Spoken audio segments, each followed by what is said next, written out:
Hello hot dog lovers, and welcome to the channel. I'm going to be going over an electronics project I hope to undertake and document with you, and this is the beginning of it. So what I have in front of me here is an one-plane display, one-plane readout, also known as a projection display. And this is some vintage digital display technology from, it was originally patented in 1957. NASA used these for clocks, and the readouts they had were a lot bigger. I know Audi used these in one of their cars in the early 80s, late 70s maybe. They were used in digital multimeters, anything where you needed to display digits or data in a single plane. So I will show this to you real quick, and then I will take one apart and show you the internals of it, and then kind of go through what I'm hoping to do with it. So I have it hooked up to some power here, so let me turn it on and I'll show you the display. So first of all, there it is, just by itself.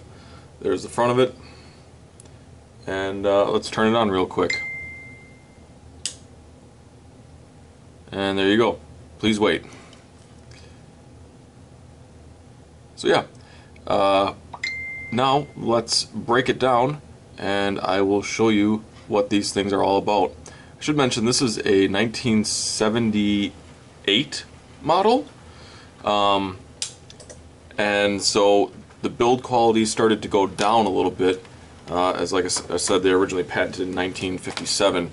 But even so, even being a 1978 model, it still has a frosted glass screen. The cases are all aluminum. And so yeah, I have one disassembled, which I will grab here in a second, but before that I'll show you this back piece here. So this is the terminal. It has space for up to 12 incandescent bulbs, and then it also has a grounding pin here. And yeah, so anyway, what you do is you push it in and pull it out. And there you go, it's all spring-loaded contacts, and there are your bulbs. This one is missing two because it doesn't have digits there. But yeah, pretty nifty little setup there, pretty industrial, easy to replace, easy to access. So yeah, now I will grab the one that I've already taken apart, and we'll take a look at that real quick. Sorry I can't have a closer image here, limitations of the crappy camera I'm using, but yeah. So this is one taken apart. This is obviously what it looks like on the inside. At the front we have the frosted glass screen and two little bent spring steel tabs to hold it in place when the case is closed. Then we'll start our way from the back forward. We have the block that holds the incandescent lamps, and this one has two rubber plugs in place so that no debris or anything gets into the display. But yeah, there's the incandescent bulbs, and then it has an aluminum heat sink that is curved, convex, that fits over the bulbs. Next up, we have a series of focusing panels.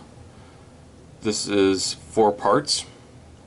I'm not sure that this rear one comes off very easily. It does. So here's the first one. It's just some focusing lenses. Then it snaps on. We have another block of focusing lenses in front of it.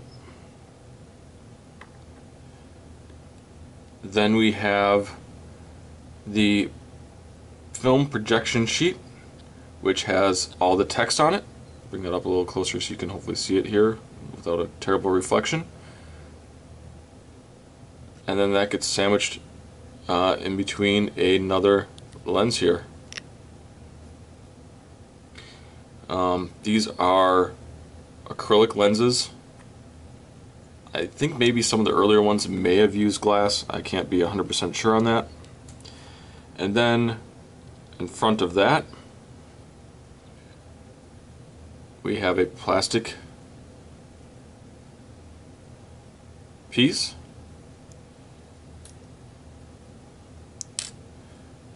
another plastic piece. I'm not 100% sure what these are all for.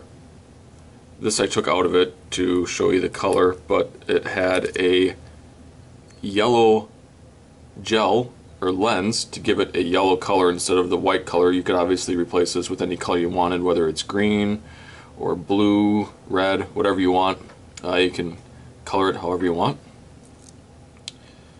Then that fit into another focusing lens block, as so.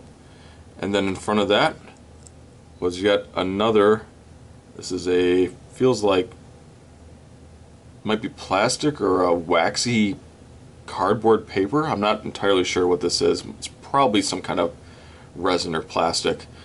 And that's just another lens in front of that. And that is the entire assembly there. Oops. Let's put that back together.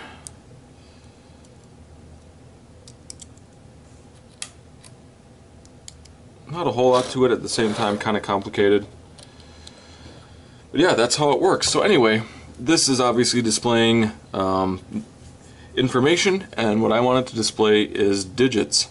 So what I'm going to have to do, and I'll probably make a video on this later, is take that one lens out with the information on it and make my own, print it off, and have numbers on there. Another thing that I'm hoping to do in the future is convert from incandescent bulbs to LEDs. I've already ordered a couple LEDs. I ordered two really bizarre colors.